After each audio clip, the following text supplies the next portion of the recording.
Hey guys, welcome back, Bushcraft family, with another video. And I came across this video the other day, and I was going to leave a comment, but I figured it would end up uh, not going so well. Basically, somebody was making a get home bag that was meant for a vehicle. You carry it in your vehicle for emergency, purposes only, which is very smart. I have to give it to them for making the video in the first place. Unfortunately, um, some bad decisions on the things that were in that kit. Um, and like I said, I was going to leave a comment, but I figured it would probably not go over too well. Sometimes, criticism is not wanted by some people. I'll put it that way. For me, I if I can learn something new, it's a plus. And if somebody tells me, "Hey, there's a better way of doing it than this way," I'm all ears because that's how we improve ourselves. But anyway, some of the items that were in the bag were not good for being in a vehicle, and it depends again, areas you live in. But nowadays, when we're getting over 90 to 100-degree weather up in Ohio, um, it's kind of like the South. um, with that being said, um, bottled water is fine, but when you put it in a bug out bag in your vehicle, that bottle's going to heat up. You got to realize that bottle will heat up. And when that bottle heats up, you're not supposed to use those bottles, because when it does heat up, the chemicals from that bottle leach out into the water.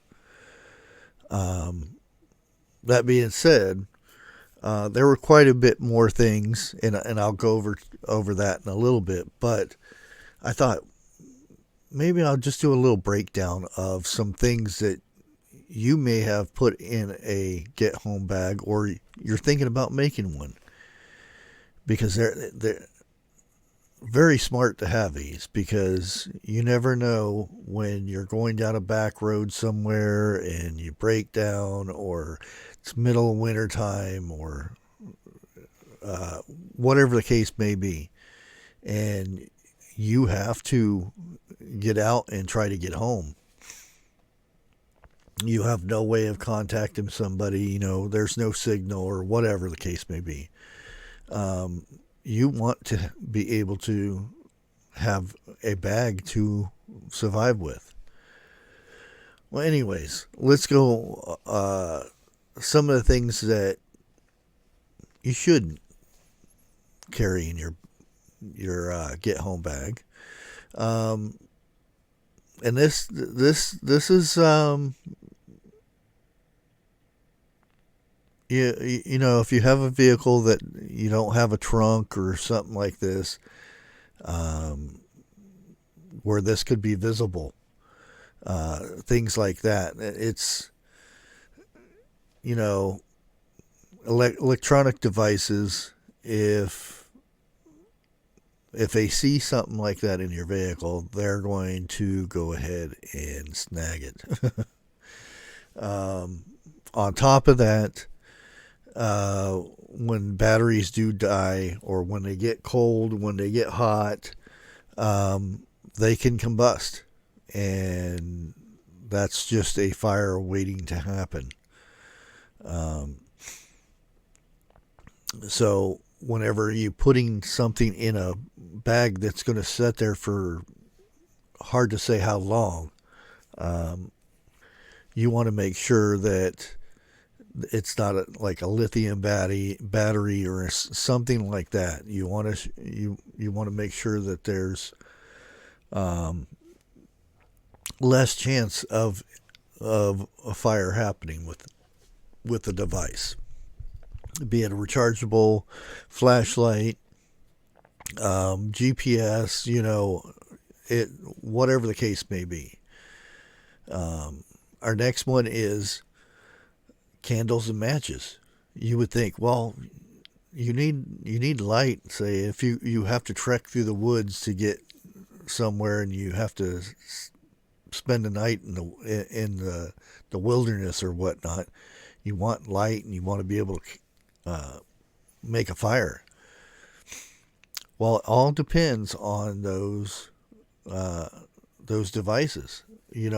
For one thing, when you got a hot day, if you have your matches and your candle set next to each other, or even if they're not, you have a candle which will melt, and you're going to have stuff all over the place. Which candle wax, certain candle waxes become flammable, and any little spark or heat, could ignite. Again, that's another way of starting a fire. Same thing with lighters, butane lighters. You got a sealed combustible item inside of a plastic object. Imagine when that gets hot over and over and over again, depending on how long you keep this get home bag. So that's something you have to think about. There's other ways there's safety matches that you can safely store. You just don't want to get any match or whatever. And the thing about matches, you got a bag that's going to be bouncing around in the back of your vehicle or your trunk or under your seat or whatever. That friction, you don't want matches bouncing around and then igniting out of nowhere. So you need to think about that stuff. Another thing is, which does seem like a good idea, then again, you got to think of it as a not so good idea, is important documents. This person had their birth certificates, their bank, their all this information in this little envelope that was in their get home bag. That sounds like a great idea. But what happens when that bag gets stolen? You just gave everybody all your information to steal your identity or steal your money or worse, yeah. So you really need to think about that. Our next thing is medication. I thought this was a good idea too. Somebody told me it's not a good idea to stockpile medication in a get home bag that sits in a vehicle, because heat does stuff that can turn your medication unusable or worse, change what it does, and that could be even worse. So you have to pay attention to what medications you put in there and stuff like that. And some medication don't last 6 months. Some need to be controlled temperatures and things. So that's another thing to think about. Another thing this guy had in his, which sounds good and everything, but I know from experience, having kids, having to change diapers and stuff, uh, baby wipes, wet wipes, whatever you want to call them, hand sanitizer wipes or whatever. Uh, they don't last very long in a vehicle. Once it gets hot, they completely dry up. Um, yeah. So your wet wipes end up being very dry, stinky napkins. So, again, some things. Another thing would be you would think this would be a good idea, but unfortunately, a lot of times it's not. Uh, this this guy had a firearm with extra clips or magazines in his bag. Um, yeah, you protection is very important, but when you think about it, what happens when that bag gets stolen? That thing is registered to you. If that thing is used in a crime, you don't want to be involved in that. Other things is bouncing around ammunition for 6 months, a year, 2 years, whatever the case may be. It's not good. You got temperature changes, hot, cold, hot, cold, hot, cold all the time. Um, I'm not saying that ammunition's going to stay hunky dory, but you never know. Um, it's best to carry that on you, if you know what I mean. If you're allowed to in your states and everything, that's totally up to you. That's as far as we're going to go with that. Our next one is sunscreen. Yeah, it's good. It's good to have protection of that stuff, but when you have it in a sealed plastic container, again, plastic heats up. Plastic emits its chemicals into whatever you're putting what's inside of it. So, same thing. And it could be lotion, it could be bug spray, it could be all this kind of stuff. You're putting this bag into an oven and a refrigerator in some cases. If you live up in the north area where things freeze in the summertime, it heats up over and over again. Anything that you put in this, you're going to have issues with. Um, so you have to figure out ways to go around that. Um, Next one is food. Uh, Other than this guy having canned food and no can opener, he did have a knife, but uh, unless you've opened a can with a hunting knife and you know how to do it and you've done it multiple times, it just asking to um, for an accident happened, and we'll leave that the way it is. But other than that, again, heat changing, hot to cold, for years or months or whatever the case may be. Putting cans, not to mention the cans are heavy, um, not a good thing. Uh, you can imagine a can. What even tells you when storing cans not to store a can over 68 degrees. I know for a fact in a 80-degree day, if you have your windows rolled up in the sun, your vehicle is well over 100 degrees inside.